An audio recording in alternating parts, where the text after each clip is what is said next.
Building this piece, well, it almost broke me. Hey team, welcome back to the Microforge. I'm Albert, and on today's video, we are mixing it up. We're going to build some Elven Terrain. About 8 months ago, I started designing the next Slice and Slot Kickstarter, but I wanted to know from my Instagram followers, what would they prefer? I had two options in mind. I was considering either doing Elven Kingdoms or an Evil Fallen Kingdom set. I put a poll out and the results were pretty close, but the elves just narrowly won. So I set to work on understanding the aesthetic and how I could adapt it to Slice and Slot. The plan developed into two sets of terrain, a set of high elven architecture that was based on pointed Gothic arches embossed with fine filigree that would integrate into 10mm thick foam, much in the same way as the first set of Slice and Slot did. Then I also started creating test pieces for the Wood Elves. This was much harder as it wasn't really suited to integrating 3D prints and 10mm thick foam. And the problem was, I much preferred the Wood Elf aesthetic. I test printed some initial 3D prints, but then I couldn't figure out a way to do the rest of the model, as I didn't want the whole thing to be a 3D printed design, and I still wanted there to be an element of terrain crafting and not just 3D print assembly. So the project lost steam. I hit a design mental block, and no matter which way I looked at things, I couldn't figure out a way to resolve my issues with the design. That was until one night when I received a message out of the blue from Creality. To which I replied, "Is this a scam?" But they put my mind at ease when they said, "Heck yeah, send it over."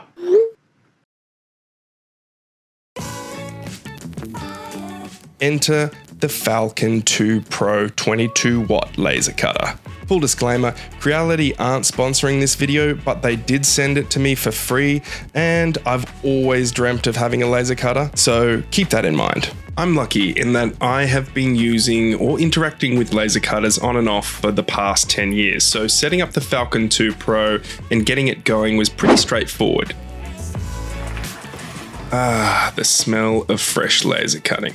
But seriously, this is a game changer for me. Being able to prototype my own things is going to streamline all of my future projects. So here we are. We've got the first elements cut, the 3mm MDF, which is the structural elements. We've got the 3D printed elements, which integrate into and insert into those laser cut elements. And then we've got the curved roof sections. I'm using thick paper for this. I test cut some 1mm card and it just didn't have the right flex and bend to it for the big roof. And so this paper will allow me to get the shapes to work properly. So on to the build. We're starting out with our key structural element. So we've got our floor of the Elven flet, the MDF frame, which is comprised of 2 archway pieces and 2 rafter pieces to give it a little bit more structural stability. I'm gluing this together with PVA glue and it all goes together really easily. With the frame assembled, I can now attach the roof. I do a dry test fit to make sure I'm happy with how it's sitting on top of the frame, and once I'm happy, I'll come along with some PVA glue and coat that liberally all over the MDF frame where I want it to stick down. Here I made a bit of an error. I thought by using super glue at the bottom it would help to stick the roof down fast, but super glue and paper aren't very good friends and they just ended up trying to stick my fingers to the MDF, which was a bit frustrating in hindsight. PVA glue would have done the job better. The next stage was gluing on the 3D printed balustrade pieces, and here super glue is the perfect choice because the MDF and the 3D prints go together really well. On the other side, I have split the balustrade up into thirds to allow for a 25mm base to effectively move on to the elven flet. The idea here is that the elves would let down a rope ladder and climb up to this position. Then it's on to the balustrades at each end of the flet. I place these individual balustrade pieces, one at either end. That then gives me a better understanding of where the midpoint is for that middle balustrade. See, this is why I don't like doing complex roof geometry. When I was sticking on the paper, it felt like it was going on like not great, like it was a bit off, like I was pinching it, and I was right, like that gut feeling was right. You can see here, this is the roof that's supposed to just kind of slot in pretty nicely, but because I've pinched the main roof in, it doesn't have enough space, so I had to actually rip off these pieces here, the little balustrades. So, lesson for next time, what I should have done was actually glue on the balustrades first, because then that gives me a guide as to where this roof should end up. So I'm gonna have to tear this off. This is why I don't really want to do Elven architecture, because it's really hard to get right. And as soon as you stuff something up, it really looks wrong. Yeah, perfect. Let's just paint it. Well, it's a good thing I've got a laser cutter on hand. Throughout the build process, I ended up recutting a number of pieces to get it all to work. This is a prototype in the truest sense. If you're keen to get your own laser cutter, I highly recommend this machine. It's been an absolute workhorse. So head over to Creality. I'll have a link in the description below, and they may even have some last minute Black Friday / Cyber Monday sales ongoing at the time of this video release.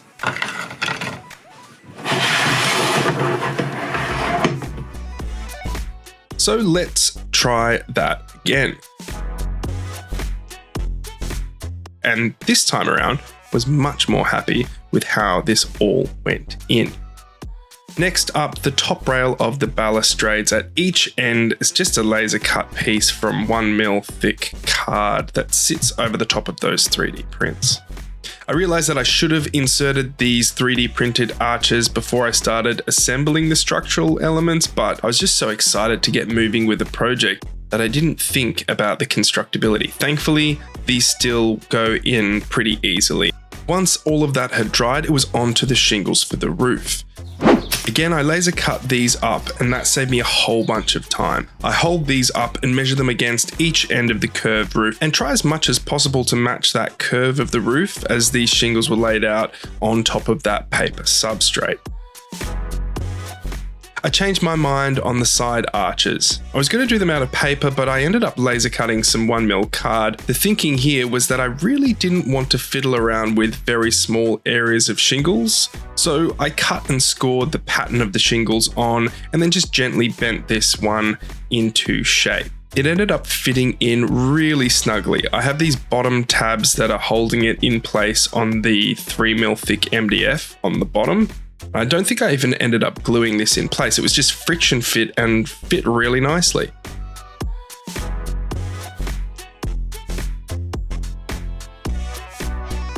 Now, I wasn't really happy with the edge of the roof. The shingles were a little bit rough, even though I tried to cut them carefully. So I cut out an extra capping roof edge fascia. The idea was that this would be bent and then glued into position over the top of the shingles, and that way you can hide that messy joint. This is an approach that I take to most of my terrain building. If you've got a messy edge, you can always hide it with another layer of detail. Now this was a scary moment. I had some construction adhesive to hand and I couldn't be bothered getting up to get some more PVA glue, so I thought I'll just use this. And then I started putting it on and I thought I might have completely stuffed up the entire build. Thankfully it didn't ruin it and it actually all came together totally fine. I was able to wipe off any excess and the construction adhesive actually acted as a little bit of a filler in those gaps, which was good. One of the final details in the build was adding this roof ridgeline here. Now I'm using again some 1mm piece of card. Initially I had cut this out of MDF, which I think I should have actually stuck with in the end, because as you'll see, the top kind of nibs of this ridgeline snapped off during the rest of the build process, but it's not the end of the world. So I wanted to have this elven flet suspended amongst the treetops, so I started constructing the tree itself. Now, full credit goes to Chicken's Tabletop Crafting here. If you haven't checked out their YouTube channel, I'll leave a link in the description below. He has a beautiful tutorial where he's building an Endor diorama, and I borrowed a lot of the techniques that he explored in that video, so I'll just summarize them here, grabbing some chunks of XPS foam and carving it into a rough tree trunk shape, and then I've got these other offcuts which I will use to roughly carve out the root structure that will basically stick on to the end of the tree trunk and bulk it out. You can be pretty rough and ready with the carving. You don't have to get a very smooth finish with this, and we will texture it up in the next phase and make sure that it all comes together and be pretty seamless. I'm using hot glue here just to quickly stick these in place, making sure that the roots and the tree stump are glued on as close to perpendicular as possible. Now to texture the trunk, I'm using my hot wire knife. Here I'm just dragging the tip over the foam and carving out that texture. I'm not using much pressure, I'm just using the heat from the knife itself to guide me, and I'm making sure that the lines are slightly wavy, all heading in vaguely the same direction. There's a little bit of variety with different widths and different depths, and I'm trying to also blend in the tree trunk with those tree roots.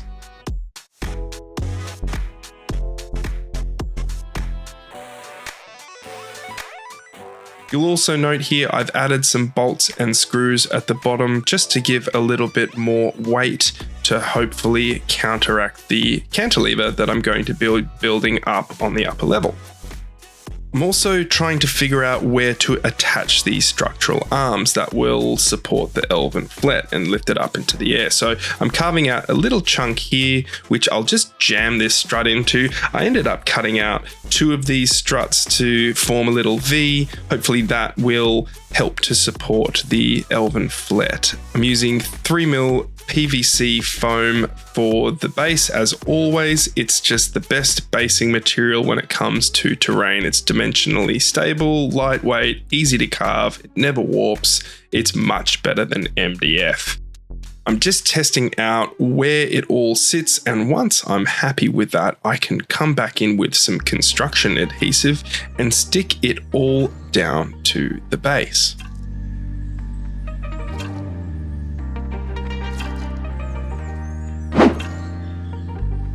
I primed this one off camera just using a Vallejo rattle can, and I'm going to come in with some raw sienna to base coat the roof. I really want this to be a golden glowing rooftop. The theme here is autumnal elven kingdoms. I'm thinking Lothlorien from The Lord of the Rings. Once this base coat is done, I come in with a mix of inks, some browns and some raw sienna again.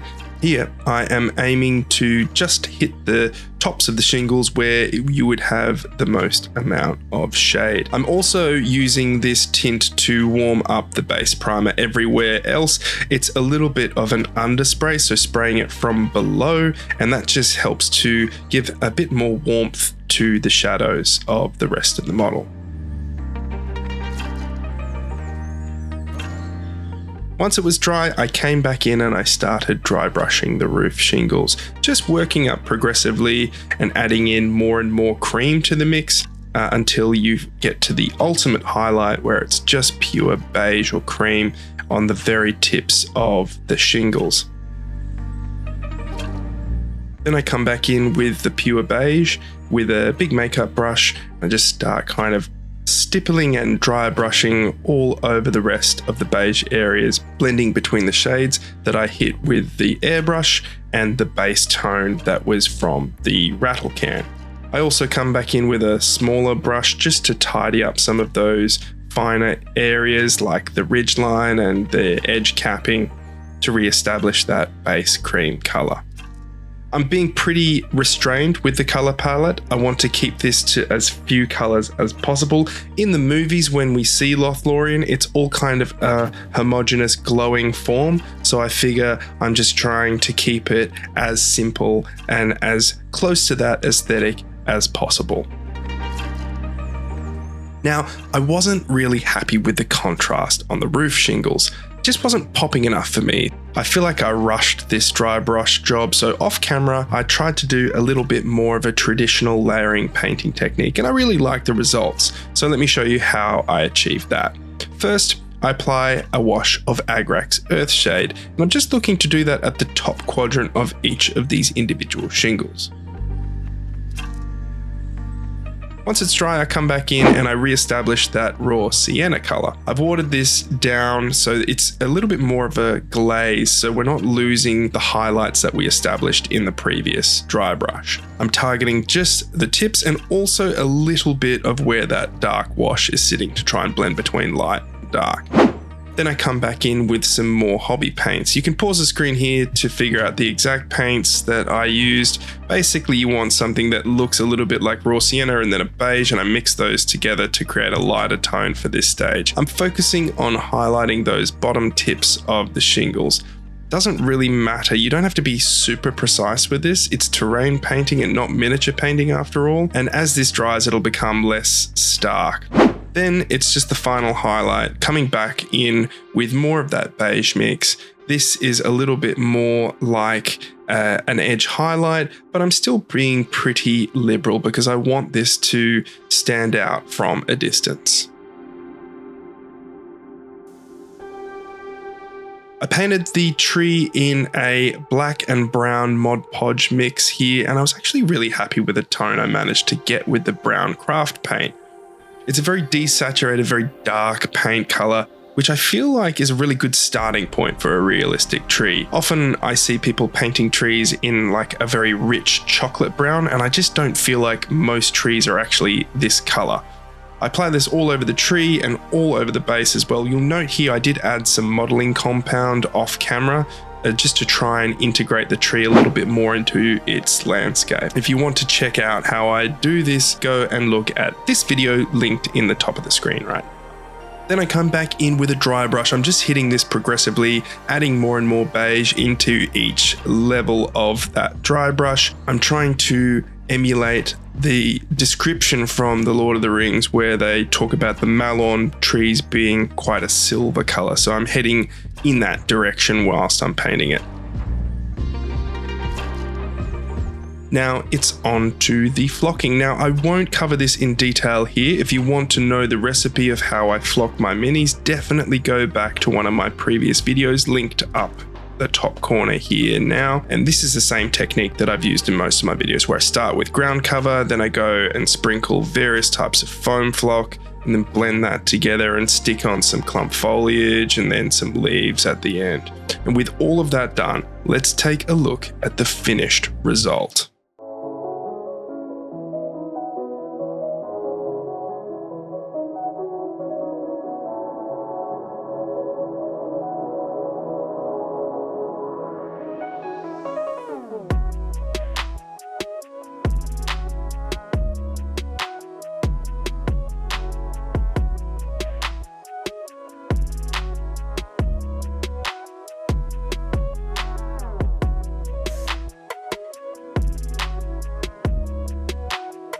So here we are at the end of all things. The build is done. And it hasn't been a waste of time. Even though I don't think this will make its way into a new slice and slot range, it has helped me to crystallize what slice and slot is actually all about. It's reinforced 3 things that slice and slot needs to do. First and foremost, it needs to use foam as the building blocks for modularity. There's no foam here. Secondly, 3D prints. Now, 3D prints are there purely to speed up the crafting process and improve the quality of the overall terrain piece. Putting those two together, you should be able to craft terrain in about the same speed as you would a Games Workshop plastic kit. That's the idea anyway. But third, and probably most importantly, it needs to be fun. And this was not a fun build. There were so many points where I wanted to stop building this thing. And the only thing that really kept me going was the fact that I had a laser cutter on hand to troubleshoot everything. So a huge thank you to Creality once again for sending out this laser cutter, because this build literally would not have been possible if it weren't for that. So if this isn't the future of Slice and Slot, what is? Well, if you've stuck around this long, congratulations. You've earned yourself a little post-credit sneak peek at what's coming next here at Microforge. Until next we're together though, have fun hobbying.